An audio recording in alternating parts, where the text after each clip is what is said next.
Hello friends, so today we're going to discuss the first three problems from the latest LeetCode weekly contest 210. So in this video we're going to discuss the first three problems. So the first problem is very simple. It states that you have to find out the maximum nesting depth of the parenthesis. So you are given some VSP, which means that a valid parenthesis string. So I hope you know how a valid parenthesis string is valid if these three conditions are hold true.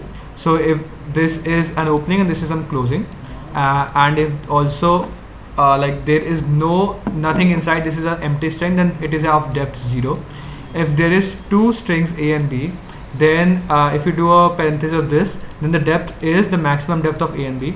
And if it is like this, then the depth of this is 1 plus the depth of this. So it's just like you have some parenthesis and you have to find out the depth of that, the nesting depth of the parenthesis string. So it's a very simple and standard problem in which in the question itself you are given some expression type of thing, but we have to just concentrate on the opening and the closing brackets. Okay, so as you can see, it is like this. And the nesting depth of this is 3. Why? So because as you can see, first there is one bracket here, then there is one bracket here, then there is one bracket here. Okay, so as you can see, we have to find out the maximum depth at which we can go. So in this there is one depth, second depth, but this depth is closed, so that now it is again one depth. So this is second depth, one depth again, second depth, one depth, then one depth again. It is second depth, third depth, and then it is closing. So the maximum I can go is third depth. So how you can perform this, just make a total counter which is 0, and then move from left to right. Whenever you find out a opening bracket, increment this. Whenever you find out a closing bracket, decrement this, and take count of total. What is the maximum total value throughout this whole journey? And that's the answer. So as you can see, that's the simple logic. Maximum is the maximum value for total. Depth is initially 0. Move from left to right. You'll do this whenever you find a opening and closing bracket only. So if SI is equal to opening, depth increment. If SI is equal to closing, depth decrement.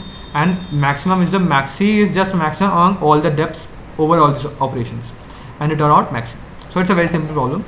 Second problem is good, in which you are given that you have an infrastructure of n cities, and then with some number of roads connecting these cities, there are some roads connecting these cities, and now which is indicated by a bidirectional road system. A network rank of two different cities, as you can see, a network rank of two different cities is defined as a total number of directional directly connected roads to either city. What does this mean? It means that if you take any two different cities, the network rank of these two different cities is the total number of directly connected roads to either cities. What is the road which is directly connected to either of the city? As you can see, if I take these two if I take these two cities, then the number of roads connected to these two cities is 1, 2, 3, 4. It's if I take these two cities, the number of roads connected to these two cities is 1, 2, 3, 4, 5. So as you can see, 5, and so on. So you are given a map or a graph, and then you have to find out the maximum network rank, which means that if you take out any two pair of different cities, what is the maximum network rank, which is the maximum number of roads which is emerging out from every any two cities. So as you can see, the main thing in this question is because n is up to very small, is up to 100. So you can do a brute force over both of these values. For every two cities, take any two cities and find out the number of roads emerging out of both of these cities. If number of roads emerging out of the cities, just count out and print out the answer. So I'll take it on to the code part now, because the logic is very simple. What you can do here is make a recency list for the whole graph, and take any two nodes. Okay, the main thing is, as you can see, I'll tell you there's one thing to observe.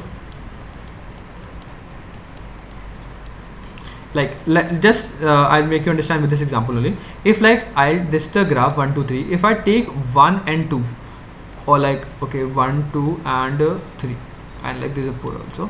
If I take these two cities 1 and 2, then the number of roads emerging is 2 roads. As you can see, this road is common between these two cities. But if I take 1 and 3 as the city, then the roads is 1 and 2, which is also 2. But now I hope you get that if these two cities are apart, then, or like for these two cities the number of roads is 1, 2 and 3, because for this road, for this city it is this, and for this city it is this and this, so the answer is 3.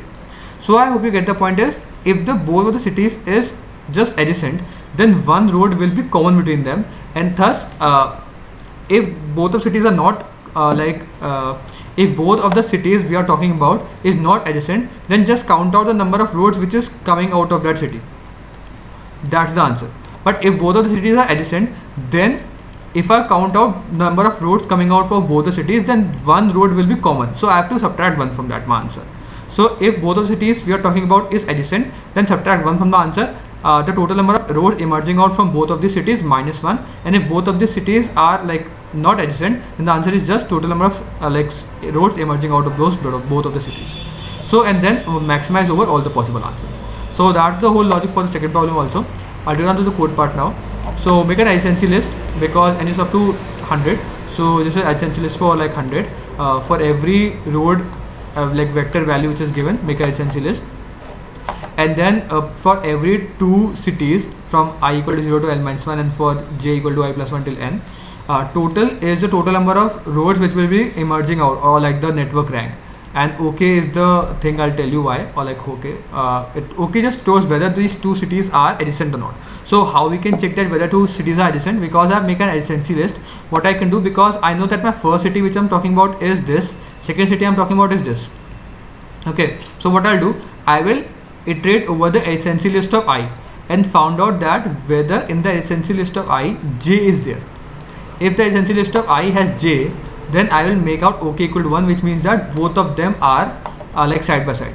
And thus when I find out the total number of network rank, the initial total rank is adjacency list of I, like how many roads are emerging out of I is adjacency list of I, which means that how many cities are connected to I, and same number of cities connected to j, that's the number of roads emerging out of I and j.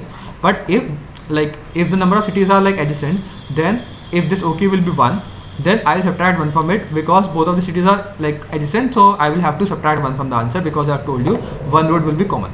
And then after doing this, for every possible two pairs of cities, or like every pair of city, I will take out the maximum among the maxi is just the maximum among the values we have found out, and then return out the maxi. So that's the logic for the second problem.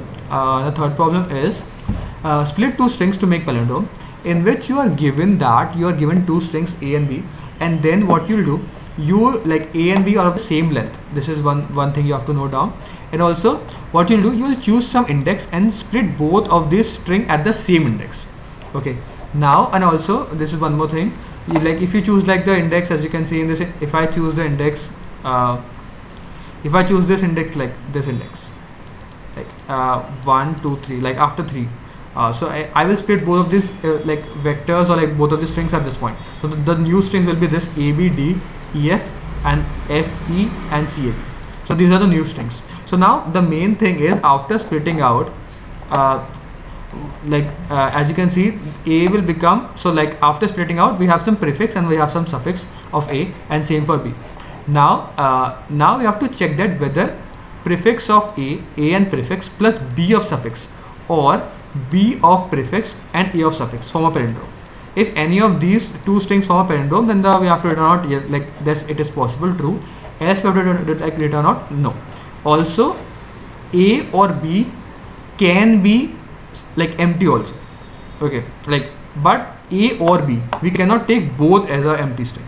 Okay, that's the one more thing, like you can tell that, okay, just like split this string at the first point, like this is empty, and like the starting one is also empty, so like just it is always a palindrome. But no, like you can either take this empty or this empty, like you cannot take both of them empty. So I'll take it on to the like examples to make it even more clear. As you can see in this, if I like cut this string at this point, starting point, then the suffix can be empty, prefix like suffix can be, sorry, prefix is empty and suffix is x, and same for this, the prefix is empty and suffix like suffix is y. Now as you can see, if I take like A prefix and B suffix, then it will be like this, y only, which is a palindrome. So as you can see, even like both of them is suffix, like both of them is empty, there is no problem like both being empty, but the thing is I have to take like a empty string and then the B of suffix. So the thing here is like we have to ensure that any of these string is possible, then answer is yes. In this case, I'll tell you how this is possible.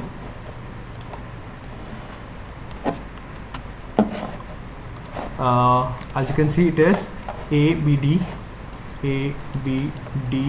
E F, and next string is F E C A B. Okay, if I cut at this point, which is the second point, sorry, then the strings will be A, B and D, E, F, and here it is F, E and C, A, B. Okay, then if I combine these two strings, and it will be like fine, or sorry, these two strings will not be fine because it will form like this, A, B, C, A, B, which is not a palindrome. But if I combine these two strings, it will be like, okay, F, E, D, E, F, which is fine. So either of these, both of these strings should be palindrome, and then the answer is good. So now, how you can find out that whether it's a good or like it can form a palindrome or not? The thing here is to observe is, I'll tell you what you can see or like observe from this question. You can pause down a window or like or problem also, but see, if I cut this at some position, then what we will join? We will join like see, if I'm iterating over this, like just talk about this string now. If I'm talking or like if I'm moving from left to right, like if I take only this string, like if I take this, then I will cut this also at this point. Then like this string left in the left part is this, and we have to join with this part. So now, how it will form a palindrome? How we can check that it will form a palindrome? See, to form it a palindrome, like the first character and the last character should be same. Like it can also happen that this character and this character should be same. Okay, so the thing here is, I'll again write down these words again: A, B, C,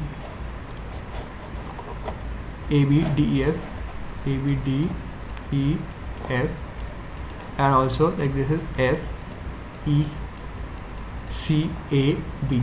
Now as you can see, the last and the first character is same. This character is also same. This character is not same. So now as you can see, this is fine. I can write down this FE from here and EF from here.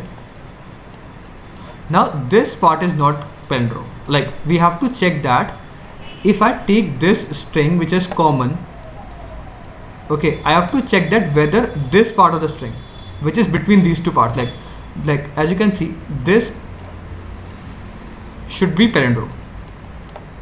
What I mean by this is, here is like, let's assume that like expand this like string which is like A, B, D, F, F, E, F.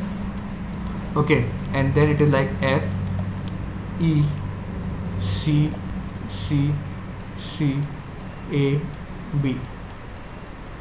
Okay, now think over this question like this. Like I first compare the first character and this character and this character, and then these characters are not same. So it means that just think over this string like this, because this part is same. Okay, this part is same. If this part, because like see, if I cut this string at this part, then this I have to actually combine this part with this part. Okay, and if I cut the string at this point, then I will get this part and this part. I hope you get my point. So because I have to make either of the strings like a palindrome, I have either two options. I can make either this part and this part, combine this part, or I should combine like, or I can also combine like this part and this part. Okay, or I can combine like this part and this part. So like there are four options. So like what you can see here is, we just start matching out the first and the last character and keep on matching out till we reach a point in which there are two options. I should again draw it out because it's a little bit messy again. The thing here is, as you can see, it is I'll draw this example only. This is A, B, and then the rest is F, E, and then C, A, B. The thing here is, if these two are matching, I should like cut it out at this point. the possible can be I can match this, like if I cut at this point, I can match this with this part because I've cut down the string at this point. So like this part should be matched with this part, or this part can be matched with this part. Or if I cut the string at this point, then this part can be matched with this part, and this part can be matched with this part. There are 4 options, and because this part is same, that's why I have taken these 2 parts. Like this is just 2 cutting points, and at these cutting points we have 2 options. As you can see, if there is some like space between these 2 parts, as you can see, if these two cuts has some space, then this, if any of these strings is a palindrome, then if like this string is palindrome, then I can take this part and this part, because like this string is palindrome, this part and this part is same, so it will form a palindrome as a whole. Okay, but if this is not a palindrome, then it's wrong. But also it can also happen that that it is a string of this type, like A, B, E, E, F, and F, E, E, A, B. Then I keep on matching from like this is same, this is same, this is same. These are these are wrong, like this is not matching. So now as you can see, I can cut at this position and this position. But now as you can see, these are actually interchanging. Interchanging means that like they have exceeded the length by half, which means that this is same and this is same. So this is like because it has exceeded half the length, this is exceeded half the length, then like what you can do, you can just take out this part only, because if I take out the half string from this, it means that half of the string is same. If half of the string is same in both of the parts, then I can just match out or like join half of both of these strings. So it means that if half of the string, more than half of the string is same, then just take out half of the string from the first part, half of the string of the second part, and join them. If less than half of the string is same, as you can see from less than, then check that the string in between should be palindrome. If it is palindrome, then the answer is good, or else the answer is false. So I'll take down the code part now. So what you can do, like there are 4 options. So what I can do, like either like I can do it for all the cases, like, but I can also do this here is like I have generalized a function OK, then I will send A, B, and then I will do for B and A, and then I will reverse A and B, like they will reverse the string, because if I reverse the string, this part will come to the start and this part will come to the start, and then I will do the same with OK with A, B, and B, and I'm like this is just like I'm doing or means that if any of this OK function is like, if it give 1, like if bool, like because this function is returning out a bool value, if any of these functions returns out true, that like okay, this OK function is valid, then the answer is yes, else the answer is false. So how this OK function is like finding out the value, they take the string value of A and B, like because both of the length is same, n is equal to a dot size, count is 0, move in one of the string from left to right and try to match as much possible characters. So take the first string from the first string, like first character from the first string, and last character from the second string, second character from the first string, and second last character from the second string, and so on. If any of this character doesn't match, then break out, else if they match, then increment the count. Else what I will do, if 2 into count, like count shows how many characters are matching, if 2 into count is greater than or equal to n, which means that if the length of the characters which are matching is greater than n, like half, or you can also see that if the count is greater than or equal to half, then the answer is true, because if it is greater than or equal to half, then I have told you that I can just take out half of both of the first and the second string and just merge them. Else if they are not like matching, then I have to tell out what is the middle strings between these 2 cuts. So this is the left point, because till count it is same. So we have to match out the number of characters between count and n minus count minus 1. So because this is like symmetry, so count till like from the start it is count, and from the back it is like n minus count minus 1. And for like in characters in between, you have to just find out like the string in between like these 2 points, it is palindrome or not. If you are just finding out whether it is palindrome or not. If it is not a palindrome, the string in between, then we return out false. Else if it is a palindrome, then we return out true. And else if it is greater than like half the length, it is also true. I hope you get the solution for all the 3 problems. If you still have any doubts, mention down. Thank you for watching this video. I'll see you next one. Keep coding. Bye.